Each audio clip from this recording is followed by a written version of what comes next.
ముందుగా అందరికీ జై భారత్, గట్టిగా నాలుగు ఒకసారి జై భారత్, జై భీమ్. ముందుగా నేను ఒక విషయం చెప్తాను.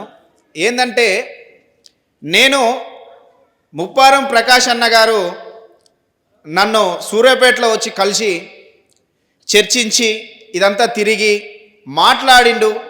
అప్పటికి కూడా నేను అంటే మహాత్మా గాంధీ అంటే నేను ఇప్పటి వరకు బహుజన కాన్సెప్ట్లో ఒక 8 సంవత్సరాల నుంచి పనిచేస్తున్నా.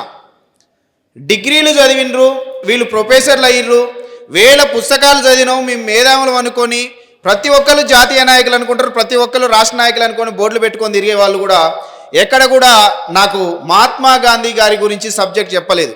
ఎప్పుడు కూడా ఒకటే విషయం చెప్పేటోళ్ళు 2 ప్రొఫెసర్లను నేను ప్రతిసారి అనుసరించేవాడిని.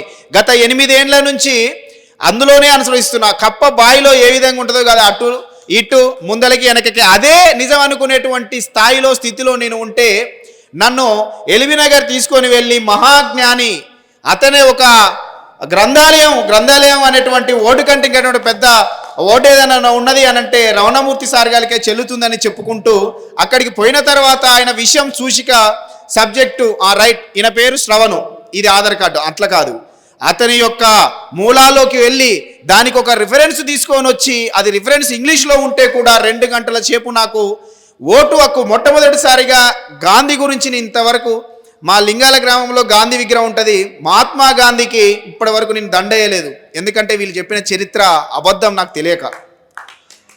ఇది నిజం తెలుసుకోలేకపోయినా కదా, నేను నిజం తెలుసుకొని ఉంటే ఆ రోజే నేను దండేసేటోని కదా. 2వ రౌండ్ టేబుల్ సమావేశం గురించి చెప్తారు. 2వ రౌండ్ టేబుల్ సమావేశంలో 3 పాల్గొన్నారు. అందులో గాంధీ ఓటు హక్కు వద్దు అని చెప్పాడు అని చెప్పేసి వేల సభలలో 100కు మించి సభలలో విని అతని మీద నేను కోపం పెంచుకున్నాను. ఒక్కొక్కసారి అతని ఫోటోను కూడా మా గ్రామంలో అతను ఫోటో పెట్టినా కూడా ఫోటో తీసేంత వరకు 2 గంటల వరకు పోరాటం చేసేటోన్ని. జనవరి 26వ రాజ్యాంగ దినోత్సవంలో అతను ఫోటో పెట్టాలంటే కూడా భయపడేటువంటి స్థితికి వచ్చిరు. మండలంలో నేను చేసినటువంటి కార్యక్రమాలు మహాత్మా గాంధీకి వ్యతిరేకంగా నేను చేసినటువంటి పోస్టులు కామెంట్లు ఆ విధంగా ఉన్నాయి. అంత గొప్ప మహనీయుని చరిత్రను నా దానిక తీసుకురాలేదు.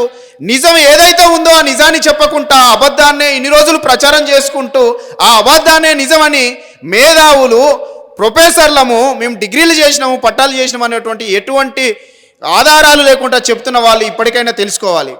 ఇంత గొప్ప కాన్సెప్ట్ని ఇంత గొప్ప చరిత్రను నా దగ్గరికి తీసుకొని వచ్చి ఈ కార్యక్రమం యొక్క అధ్యక్షునిగా నియమించినందుకు నాకు మొదటిగా అన్నగారికి అదేవిధంగా రమణమూర్తి గారికి నా హృదయపూర్వక ధన్యవాదాలు, జైబీలు తెలియజేస్తున్నాను.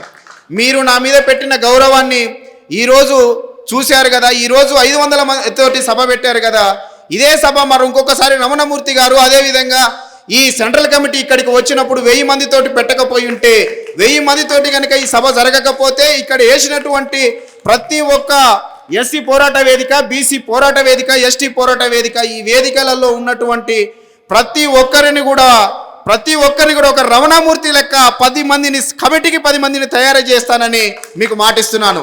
ఎస్సీ పోరాట వేదిక నుంచి, బీసీ పోరాట వేదిక నుంచి చిన్నప్పటి నుంచి 8 సంవత్సరాల నుంచి డాక్టర్ బాబాసాహెబ్ అంబేద్కర్ గురించి చదివాను. కానీ మహాత్మా గాంధీ పుస్తకం చదువుదామన్నా కూడా గ్రంథాలయానికి వెళ్ళి బుద్ధుడు, పూలే, అంబేద్కర్, కాన్షీరామ్, నారాయణ గురు, పెరియార్ రామస్వామి, ఛత్రపతి శివాజీ మహారాజ్, సావిత్రిబాయి పూలే వంటి మహనీయులు అందరి పుస్తకాలు తీసుకొని వస్తాను. నా ఇంట్లోకి పోతే ప్రతి మహనీయుని 10కి మించి పుస్తకాలు ఉంటాయి. కానీ గాంధీ పుస్తకం ఇంట్లోకి రాకుండా చేసినటువంటి వ్యక్తులకు చరిత్ర నేను ఇంకా తెలుసుకోలేదు. చరిత్ర తెలుసుకొని సూర్యాపేట నుంచి మొట్టమొదటి సమాధానం నేనే చెప్తానని చెప్పేసి తెలియజేస్తున్నాను. మిత్రులారా, ప్రతి ఒక్కరికి గాంధీ మీద వ్యతిరేకం ఉన్న ప్రతి ఒక్కరికి, గాంధీ మీద విషం చిమ్ముతున్న ప్రతి ఒక్కరికి గాంధీ అంటే ఎవరో తెలియజేసేటువంటి మొట్టమొదటి వ్యక్తిగా నేనే నిలబడతానని ఈరోజు తెలియజేస్తున్నాను. మిత్రులారా, మహాత్మా గాంధీ యొక్క గొప్పతనాన్ని తెలియజేసేటువంటి వ్యక్తిగా, మహాత్మా గాంధీ యొక్క గొప్పతనాన్ని చెప్పేటువంటి వ్యక్తిగా సూర్యాపేటలో మొట్టమొదటి వ్యక్తిగా నేను నిలబడతానని చెప్తున్నాను. మిత్రులారా, ఈరోజు జై భారత్ కమిటీ నా మీద బాధ్యతతోటి, నా మీద గౌరవంతో, నమ్మకంతో నా మీద ఈ పదవి ఇచ్చారు. మీరు ఎటువంటి డౌట్ పడాల్సిన అవసరం లేదు. మొన్నటి వరకు ఇతర రాజకీయ పార్టీలో ఉండొచ్చు నేను, కానీ ఆ రాజకీయ పార్టీకి ఎప్పుడో నేను సెలవు తీసుకున్నాను. ఈ రోజు నుంచి నేను చచ్చినా బతికినా నా జీవం నా గొంతులో శ్వాస ఉన్నంత వరకు నా గూడల మీద ఇదే జెండా ఉంటది. నా గుండె కొట్టుకున్నంత వరకు కూడా ఈ గుండె జై భారత్ కు మాత్రమే సమర్పిస్తున్నానని తెలియజేస్తున్నాను మిత్రులారా. జై భారత్, జై భారత్, జై భీమ్.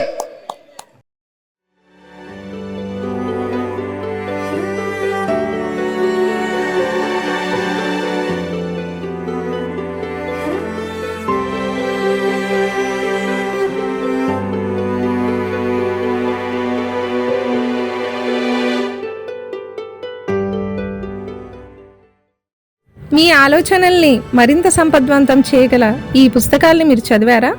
ప్రతులకు జై భారత్ పబ్లికేషన్స్ 9848030089.